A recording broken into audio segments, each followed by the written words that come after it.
ये कहानी है चार्ली नाम के एक आदमी की जो कि हद से ज्यादा मोटा हो चुका है। और चार्ली का मोटापा इतना ज्यादा बढ़ चुका है कि आम जिंदगी के काम करने में भी उसे अब दिक्कत होना शुरू हो चुकी है। जहाँ ना तो वो अपने पैरों पर खड़ा हो सकता था और ना ही चल सकता था। और इस मोटापे के चलते चार्ली की जिंदगी इतनी मुश्किल हो चुकी थी कि अब उसका ब्लड प्रेशर हर समय एकदम हाई ही रहता था। साथ ही उसके हार्ट की कंडीशन भी कुछ ठीक नहीं थी।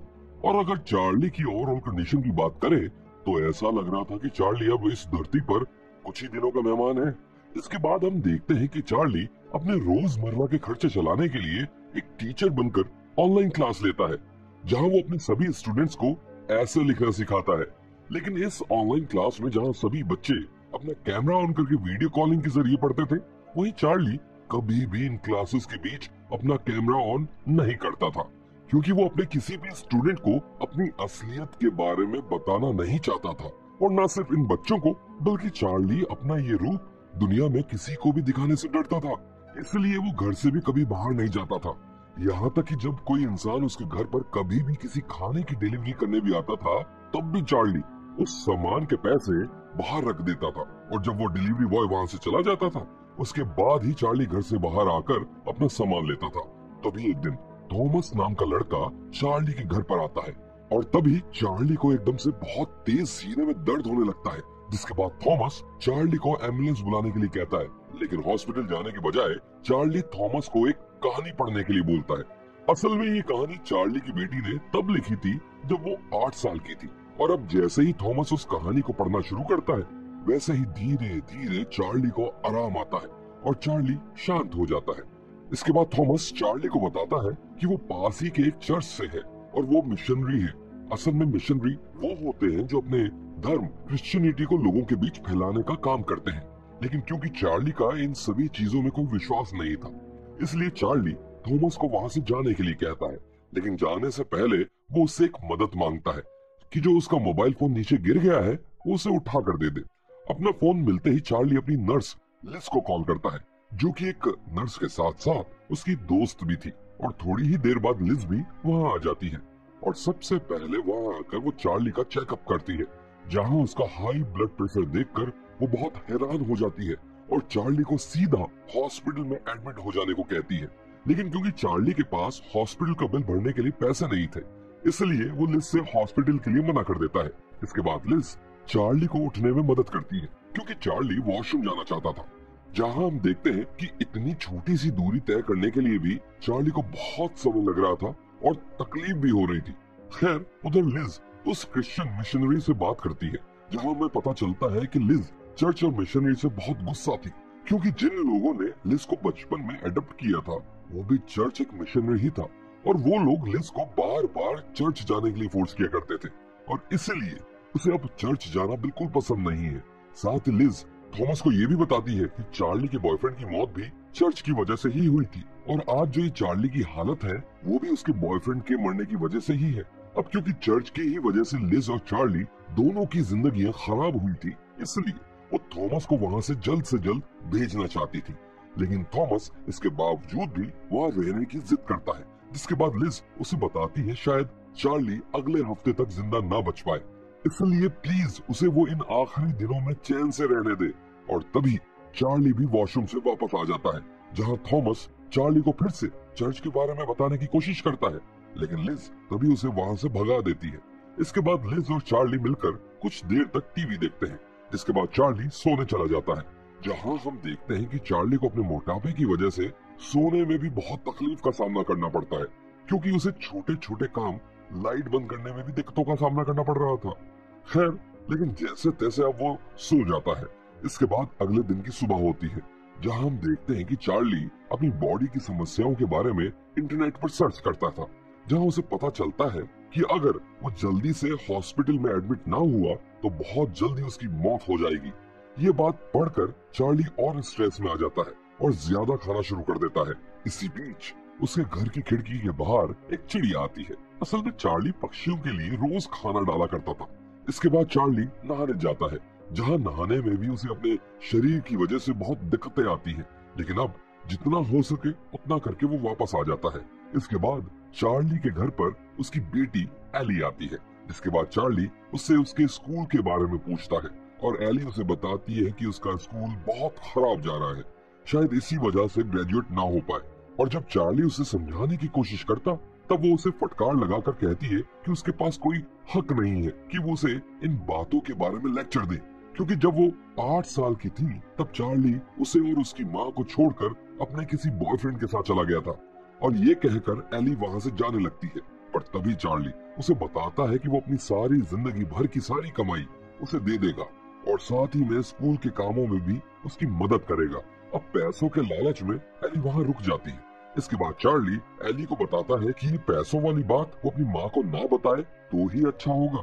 इसी बीच अचानक से एली अपने पिता से फिर से गुस्सा हो जाती है और वहाँ से जाने लगती है, लेकिन दरवाजे के पास पहुँचते ही वो रुक जाती है और चार्ली को खड़े होकर बिना किसी चीज के सहारा लिए उसके पास आने को कहती है। जिसके बाद चार्ली बड़ी कोशिश करता है और बीच में गिर भी जाता है, लेकिन अपनी बेटी तक नहीं पहुंच पाता, जिस पर उसकी बेटी एली गुस्सा होकर वहां से चली जाती है। इसके बाद रात को लिज उसके घर आती है और उसके लिए एक नई मशीन लाती है जो उसके बीपी और स्ट्रेस चेक करने में चार्ली की मदद कर सकती थी। अब हम देखते हैं कि उस मशीन को यूज करते ही चार्ली देखता है कि उसका स्ट्रेस और बीपी दोनों ही बहुत ज्यादा, जिसके बाद वो उस मशीन को वहां से हटा देता है।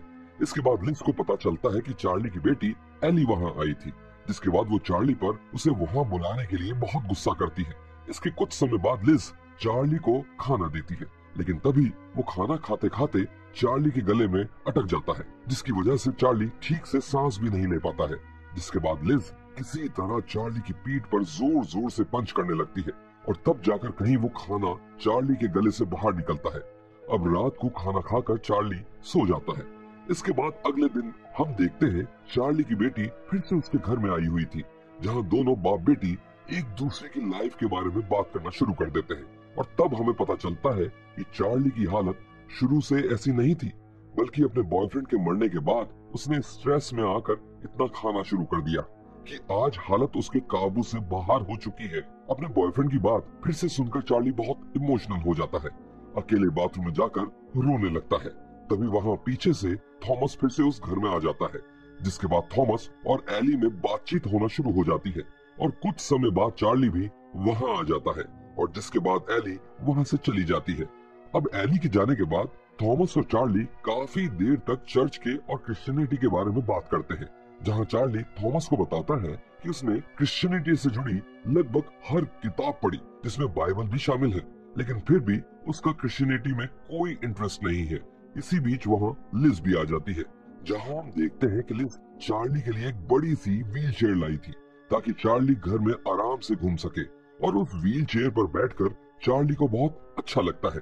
जिसके बाद वो लिज का शुक्रिया अदा करता है। इसके बाद लिज थॉमस से अकेले में बात करने के लिए उसे घर के बाहर बुलाती है, जहाँ लिज थॉमस को बताती है उसका बड़ा भाई एलन भी पहले उसी चर्च में काम करता था जहाँ से थॉमस आया है, लेकिन क्योंकि वो चार्ली से प्यार करने लगता था इसलिए उनके पिता ने उसे घर से बेदखल कर दिया। जिसके बाद दुखी होकर एलन ने जाकर आत्महत्या कर ली और उसी की वजह से आज चार्ली भी इतनी तकलीफ में है और कुछ ही दिनों में वो यहाँ से हमेशा के लिए जाने वाला है।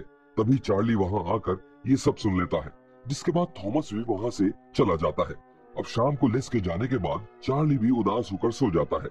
इसके बाद अगले दिन की सुबह हम फिर से एली को चार्ली के घर पर देखते हैं, जहाँ एली चार्ली के लिए एक सैंडविच बनाती है जिसमें वो स्लीपिंग पिल डाल देती है। उसकी वजह से चार्ली वहाँ बैठे बैठे ही सो जाता है। तभी थोड़ी देर बाद वहाँ थॉमस फिर से आ जाता है, जिसके बाद एली उसे बताती है कि थोड़ा रिसर्च करने पर उसे पता चला कि जिस चर्च से वो आने की बात कहता है उन्होंने मिशनरी का काम पिछले 1 साल से बंद कर रखा था। इसके बाद थॉमस एली को बताता है कि वो अपने घर से भाग कर आया है क्योंकि उसे वहाँ नशे करने की गलत आदत हो चुकी थी। साथ ही उसके चर्च से कुछ पैसे भी चुरा लिए थे। इन सभी बातों को एली प्रूफ के तौर पर फोन में रिकॉर्ड कर रही थी। तभी वहाँ लिज और एली की माँ मैरी आ जाती है। जैसे ही लिज को पता चलता है कि एली ने अपने पिता को नींद की गोलियां दी है तो वो एली पर बहुत गुस्सा करती है। इसी बीच बातों बातों में लिज को पता चल जाता है कि चार्ली के पास करीब 1 करोड़ रुपए बैंक में पड़े हैं और ये सुनकर लिज बहुत गुस्सा हो जाती है क्योंकि उसे तो आज तक ये लगता था कि चार्ली के पास पैसे है ही नहीं, इसलिए वो हॉस्पिटल में एडमिट नहीं हो पा रहा था। लेकिन उस वक्त लिज को पता चलता है कि वो अपने सारे पैसे अपनी बेटी को देना चाहता है इसलिए वो उन्हें खर्चने से बचा रहा था। और इसी बात से गुस्सा होकर लिज वहाँ से चली जाती है। इसके बाद मैरी भी एली को वहाँ से जाने को कहती है।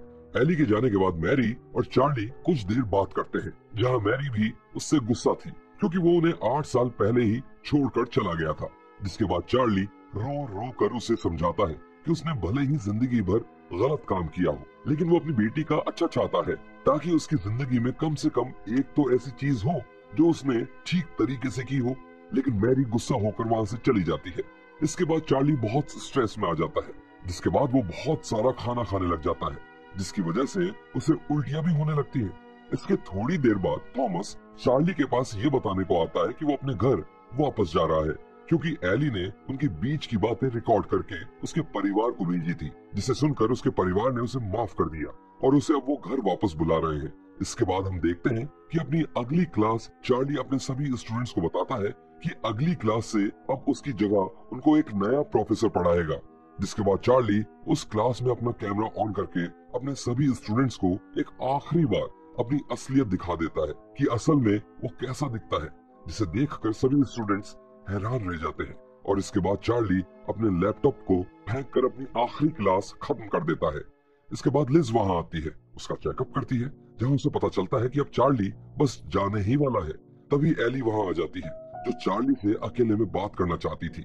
जिसके बाद लिज वहाँ से चली जाती है। इसके बाद चार्ली एली को उसी की द्वारा लिखी हुई वो कहानी पढ़ने को कहता है और जिसके बाद चार्ली खुद खड़े होने की कोशिश करता है।